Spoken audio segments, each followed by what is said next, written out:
It's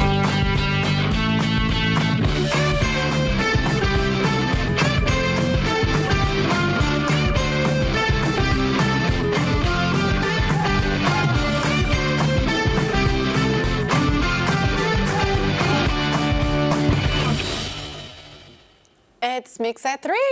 Yes, and I am here again. Happy hour starts now. Welcome to the show and welcome back. Yeah, I'm Mix here. at 3. Always enjoy having you here. Yes, it's always fun. It's always a fun time, and my seat is still cozy. Yeah. Okay. Good. All right. Making I know the seat. I know the seat is missing Cliff, but I'm keeping it cozy for him when he returns.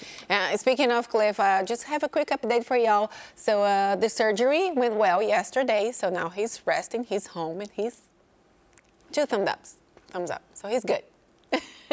That's nice. Yes, definitely recover. Take your time, but glad to know that things went well yesterday when he was in recovery. Yeah. And but moving on, today is the first day of spring. Can you believe that? No. Right, because in the morning it was so cold, and yesterday the temperatures were dropping too. Because I went to my daughter's soccer game, and I have a picture real quick to show. I was freezing. The winds were so frigid cold. It was so cold. I couldn't even do like a full smile. You're like, I'm happy to be here because I'm here for my daughter, but at the same time, I'm cold, and at the same time, can this game speed up? Yes, exactly. The temperatures are better now, but hopefully this week is kind of going to be a roller coaster. But, hopefully today is just kind of like the brunt of everything, and it just gets a little bit better. So that's good news. But I'm so happy it is spring because things are starting to bloom. Yep. Right? Yep. The sun is shining, so that's always good news. And people are getting married. Okay, speaking of that, right, engaged couples planning to tie the knot are cutting back on the amount of rope they use. So they're spending less on weddings. The wedding business was booming in the years after the start of the pandemic. The average cost of a wedding broke $30,000 for the first time last year. But the days of lavish, spare no expense weddings appear to be winding down. Yeah, after 2 years of elevated inflation, some engaged couples are planning cheaper and simpler ceremonies.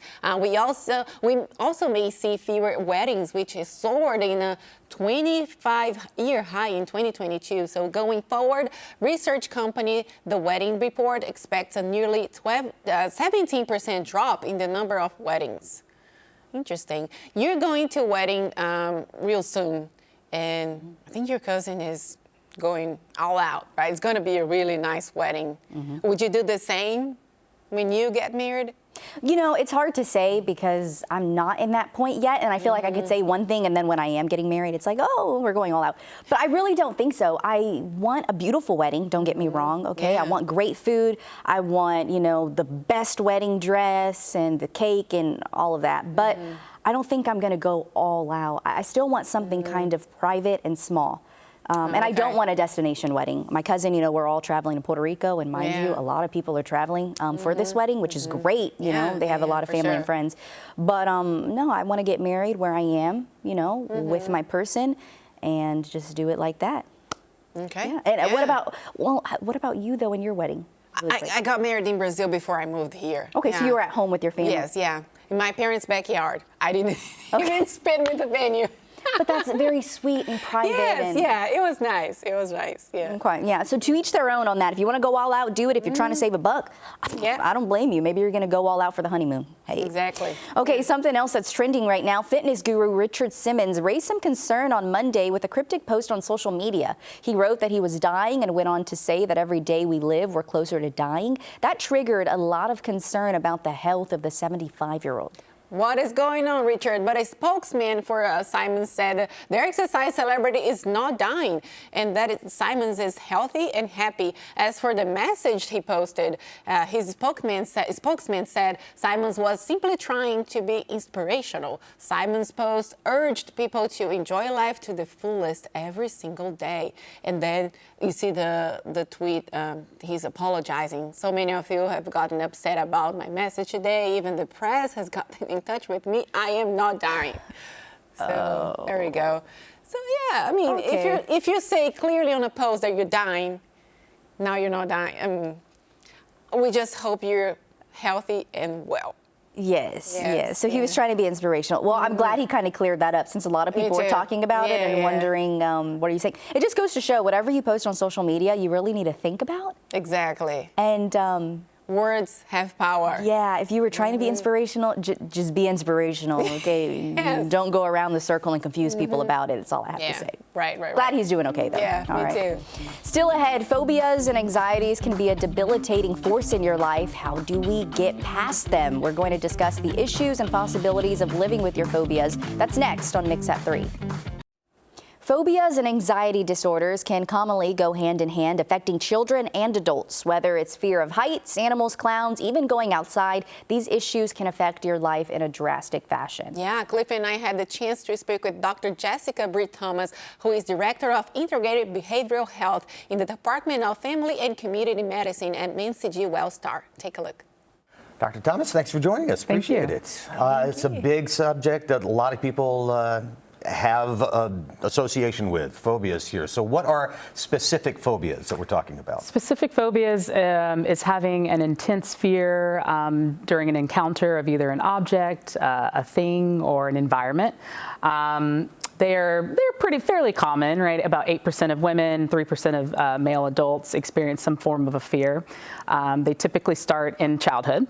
And what we know is we have some common ones, right? So you've all heard of different fears, but there are some that tend to be the most common. So fear of animals, fear of heights, fear of weather, so thunderstorms and lightning, and then your blood, injury, and illnesses type of phobias that we experience. And how do you diagnose a specific phobia? Yeah, so when someone's coming in to a provider, we're looking at a variety of things. The first thing is the duration, so having that prevalence for at least 6 months or more. We also look at the reaction, so it's usually immediately, anxious right when an encounter occurs, and that response is very much blown out of proportion to the perceived threat, right? It's not as realistic as what you're actually encountering. And then very, very important, there's an act of avoiding, right? You're deliberately avoiding that particular object or environment to the point where it's causing significant distress on your daily life. Let's talk about the differences between, say, a normal fear versus a phobia that you have, and that time when you actually think, oh, hey, I actually need to get checked out. Yeah, I mean, I think that's a great question because we all have fears, and we should have a normal reaction to a dangerous threat or environment. But when that becomes to the point where you are altering your entire life, changing things, missing out on things, right? So having a fear of heights is one thing, but avoiding taking a job because it's on the 10th floor, and it's a really good job opportunity. That's an example of where a phobia becomes more of a problem. Being afraid of needles and blood, right? Feeling a little queasy at doctor's offices, that's okay. But avoiding making those appointments, never having those annual checkups, never going to have that surgery that you've been needing, that's more problematic. And that's where we start to define normal fear versus phobia. Okay. And what are some treatments for specific phobias? So the most common treatment that we really know and that's been kind of heavily researched and backed is exposure therapy. So that's working with a specialist where you're developing a plan of action. So for instance, a fear of dogs, you want to be able to interact with dogs without having, panic attacks. So you're working towards that. Maybe you're initially talking about dogs, thinking about dogs, maybe you're watching movies around dogs, then maybe you're starting to interact or be in the same vicinity at arm's reach. So it's a process and it's done at your own pace. You're not just thrown in the deep end, right? Cognitive behavioral therapy is another one that's really more looking at our thoughts and how our thoughts are impacted by these particular fears. Relaxation skills and breathing exercises are something that you're always going to have to do whenever you're interacting with things that make you a little uncomfortable. And then we have medications. So benzodiazepines and beta blockers are often used for those that are trying to, they can't avoid, basically you can't avoid the situation at all. You have to do it. You have to do it. You have to fly. I'm going to take some medicine before I fly, feel a little bit more calm and relaxed. That's kind of the medication management. Let's talk about the children that have phobias. How do you cope with the kids that have these irrational fears? Yeah, so again, it starts, a lot of the times it starts during childhood and as young as 7, right? So you as a parent have a lot of opportunities to model different behaviors, right? So if you have a fear, talking to your child about how you manage your fear. So using the example of the needles, take your child with you to your annual checkup. Show them, let them see you getting that shot and working through those own fears. Talking about it, being very open, not minimizing minimizing your child's experience, not making them feel bad or feel like their fear is irrational, and then not reinforcing that specific phobia. So if your child has a fear of dogs, never having them around animals or never talking about that or having that exposure therapy, as we were talking about, you don't want to do that. That kind of is counterproductive. Okay, I heard this some time ago, and I'll never forget that fear is something that you teach, so maybe the kids can learn that from you. Yeah. So now with my kids, I want them to be brave, but at the same time, I want to show them the things that might be dangerous for them, or like if they want to climb something, I want them to be brave, but at the same time, I want them to be aware of the dangers. So how do we find that balance? It's tough. Kids are fearless for the most part. We're not talking about the ones who have a phobia. There's a lot of things that you don't think ahead of time, right? That's the prefrontal lobe that has to develop with age. I recommend maybe just, cautioning them of just being mindful of the particular threats, but allowing them to experience that. We have to kind of experience that in order to figure out, hey, the stove is hot, right? If I touch it once, I'm probably not going to touch it again. So there's some things that have to be learned on their own, but I think cautioning them and giving them some of those insights that they may not have could be very helpful. I was a lot more fearless when I was a kid. Yeah. Absolutely. Oh, that's for sure. Me too. Where are some good resources to find some more information on this, Dr. Thomas? Yeah, sure. The Mayo Clinic has really good resources. If we're talking specifically about children, the Child's National Hospital also has great resources. Psych Central, Up to Date. These are all great websites that you can go to find more information and also find resources in terms of treatments. All right, and you'll also find those links on our webpage at Mix-It3 on WRDW.com. Dr. Thomas, thank you so much for joining us. Thank you, guys. Thank you so much. Coming up, March is National Reading Month, and we're highlighting the importance of motivating people of all ages, especially kids, to be more engaged and active in reading. That's next.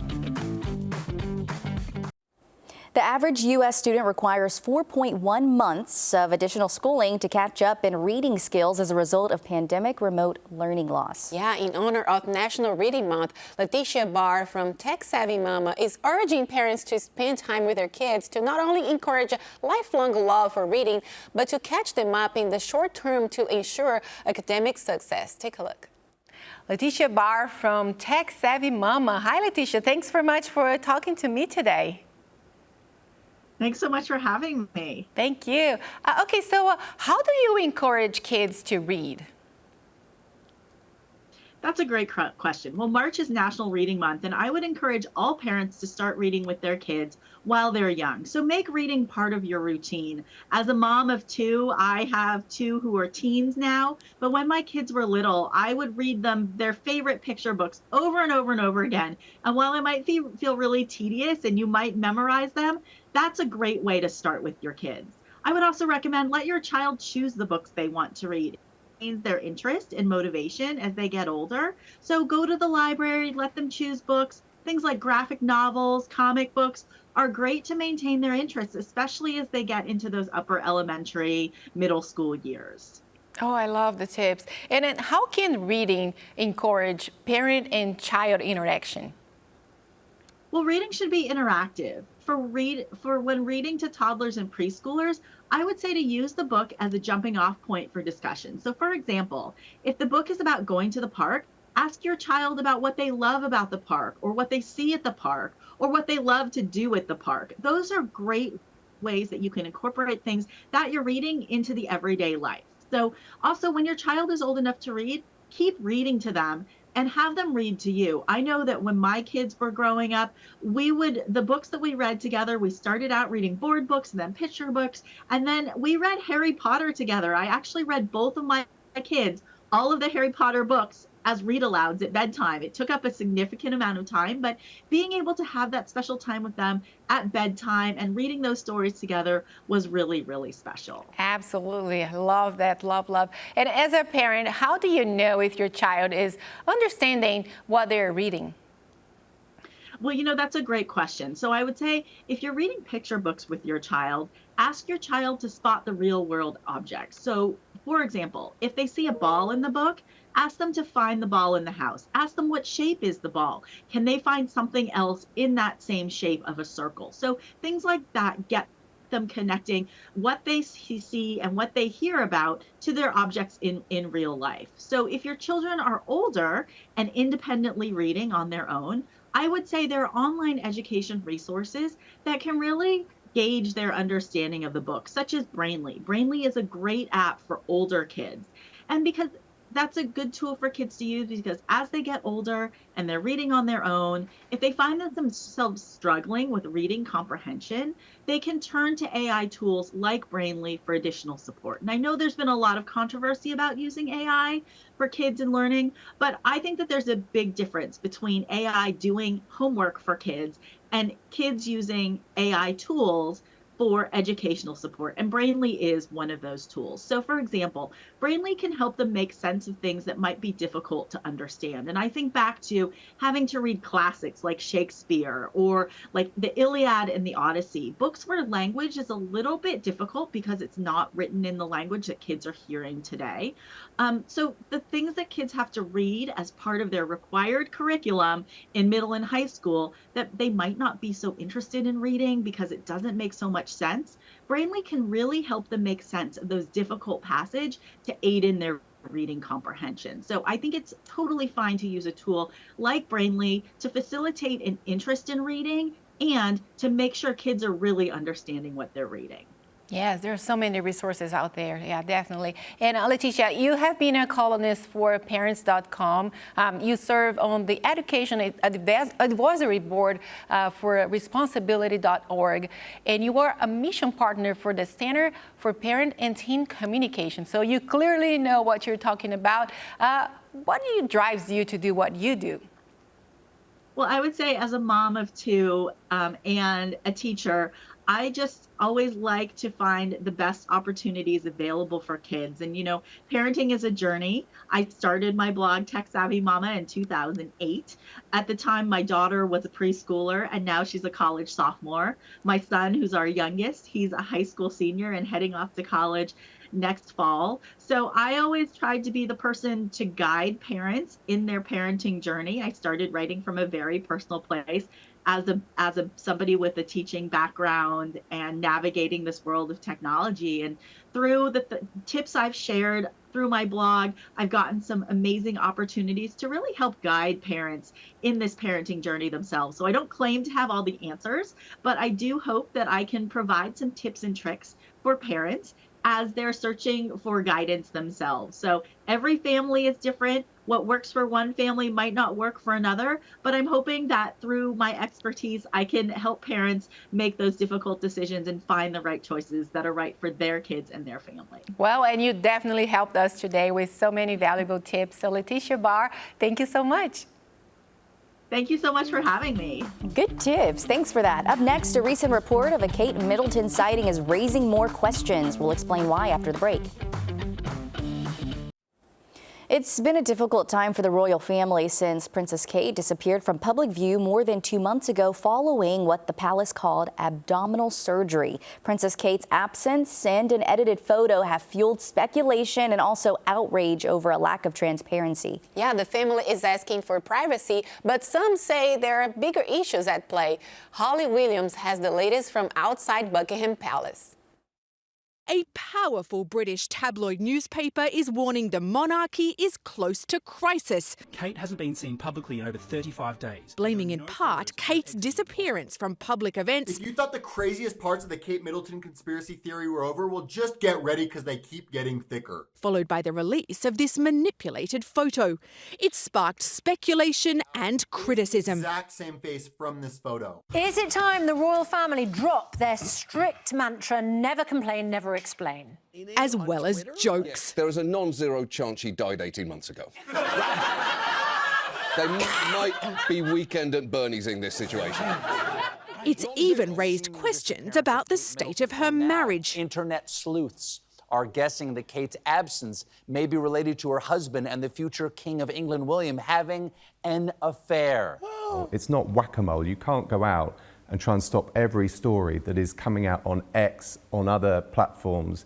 Julian Payne is an expert in crisis public relations who used to be a spokesman for the King and Queen. Anybody that tells you their press operation is faultless would be kidding you. Of course, mistakes get made. What lesson have they learned? They will naturally question how long you can maintain a dignified silence. They may discover that these days it isn't possible now for us to have 3 months with absolutely no news. Kate is now the most popular member of the royal family here in the UK, according to one recent poll, eclipsing the King and her own husband. It's a striking similarity with another princess who married into the institution and was adored by the public. But Julian Payne says members of the royal family are not normal celebrities. When we think about Hollywood celebrities, they understand that they are the brand. They need the media attention in order to be as successful as they can be. That doesn't translate into the royal family, where it is the institution where the focus should be. So they're working for the monarchy, not their own brands. This is exactly it. When I was in the palace, I can tell you the last thing that they ever wanted to do was to increase the personal scrutiny on themselves. The monarchy still has over 60% support in this country, according to polls, and not saying very much has historically been part of the royal family's mystique. It's worth remembering that some of the media demanding to see Kate may have a vested interest because they use fresh photos of the royal family to sell newspapers and get clicks online. Holly Williams, CBS News, London. Okay, there is clearly something going on. And I know people have rights to their own privacy, yes, but she's also a public figure. And I think they should at least address and say something. The palace owes an explanation. Yeah, I think they do. But sometimes when it comes to the palace, is their explanation the truth, too? Yeah. Are they trying to hide something? What's true, what's not? Yeah, you just don't know at this point. Hopefully everyone's okay in the situation. I know that's what she I hope did too. have surgery. And that's what the public wants, just to know that she's okay. Yeah, that's true. Right. All right, Investigate TV Plus comes next, and then First at 4 with the latest news. Thanks for watching. See Have you a good tomorrow. day.